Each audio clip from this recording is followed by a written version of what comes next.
오늘 전국 지방자치단체장들이 모여서 기초연금과 무상보육 시행 비용이 지방정부에 전가돼 지방 재정이 파산에 이르렀다는 호소문을 발표했습니다. 지방자치단체들의 호소에 대해 정부는 이미 충분한 예산이 책정됐다며 오히려 지방자치단체들의 방만한 재정 운용 실태를 문제 삼았습니다. 오늘 나온 뉴스들 살펴보도록 하겠습니다. 오늘도 노지민 뉴스 PD 나와 있습니다. 어서 오십시오. 안녕하십니까. 네, 오늘 지방자치단체장들, 시장 군수들이죠. 어떤 입장을 발표한 겁니까? 네, 오늘 전국 시장, 군수구청장 224명은 서울 프레스센터에서 과중한 복지비 부담을 중앙정부가 해결하라는 공동 호소문을 냈습니다. 이 호소문에서 전국 지자체장들은 정부가 무상보육 기초연금 시행 비용을 지방정부에 전가해 지방재정의 심각한 파산 상태를 초래하고 있다고 지적했습니다. 이어 영유아 보육과 기초연금 같은 보편적 복지는 국가의 주요 정책이므로 그 비용을 국가가 전액 부담해야 한다고 강조했습니다. 지자체장들은 지금과 같은 재정 상황이 방치되면 복지비 지급은 물론 주민들을 위한 기본 행정도 마비되는 이른바 복지 디폴트, 즉 복지로 인한 파산이 일어날 것이라고 주장했습니다. 이를 막기 위한 대책으로는 기초연금의 전액을 국비로 지원하거나 국고보조율을 90% 이상으로 확대하는 한편 보육비의 국고보조율 역시 현행보다 5% 인상해 서울 40%, 지방 70%를 보장해야 한다고 주장했습니다. 네, 정부 입장이 나왔습니까? 네, 문영표 보건복지부 장관과 정종섭 안전행정부 장관은 즉시 전국 지자체장들의 요청에 대해 반박하는 기자회견을 열었습니다. 이 자리에서 두 장관은 정부의 추가 재정 지원은 없다며 확고한 입장을 밝혔습니다.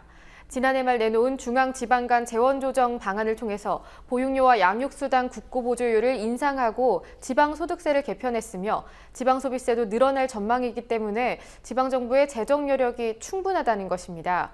문 장관은 재정 부족을 무상보육 때문으로 돌리는 건 안타깝다며 지자체장들의 요구를 우회적으로 비판했습니다. 네. 자, 그러면 지금 지방자치단체장들 정부 얘기대로 방만하게 운영한 건지 아니면 정말로 어려운 건지 실태는 어떻습니까?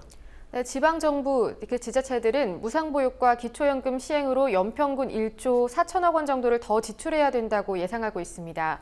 부동산 경기 침체가 계속되고 중앙정부는 취득세 영구 인하 정책을 펴면서 지자체들의 주요 세입이 줄어들고 있는 상황이라고도 주장했습니다. 이렇게 복지 지출은 늘고 수입은 줄어들면서 전국 지방자치단체의 평균 재정 자립도는 1995년 63.5%에서 올해 50.3%로 하락했습니다. 오늘 호소문에서 지자체장들은 이런 재정 위기에 대해서 지적했는데요.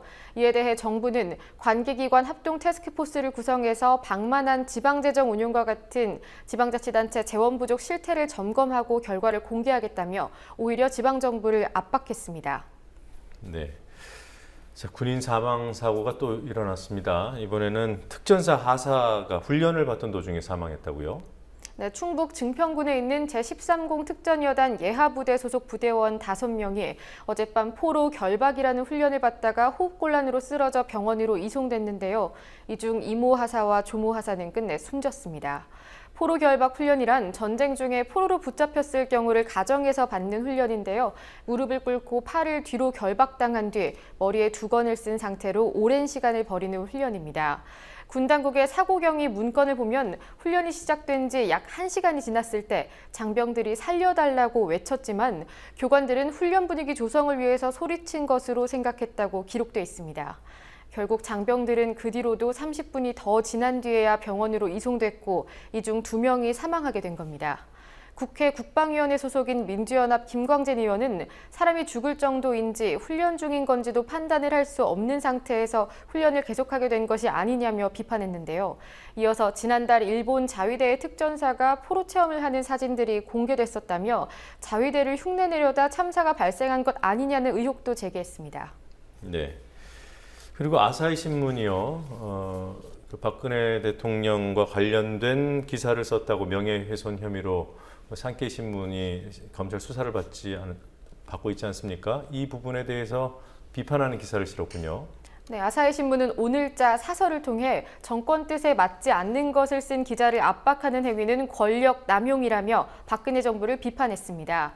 보도에 대한 압박은 용납할 수 없다는 제목의 이 사설을 통해 아사히 신문은 한국에서 시계바늘이 거꾸로 돌아간 것과 같은 일이 벌어지고 있다며 자사의 서울지국도 1980년대 회세 위기에 놓인 적이 있지만 이는 한국에서 민주화가 이뤄지기 전인 4반세기 전의 일이라고 지적했습니다.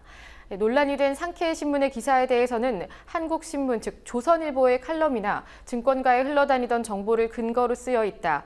풍문을 안이하게 쓴 부분에 대해선 상케이 신문도 반성할 필요가 있다고 주장했습니다.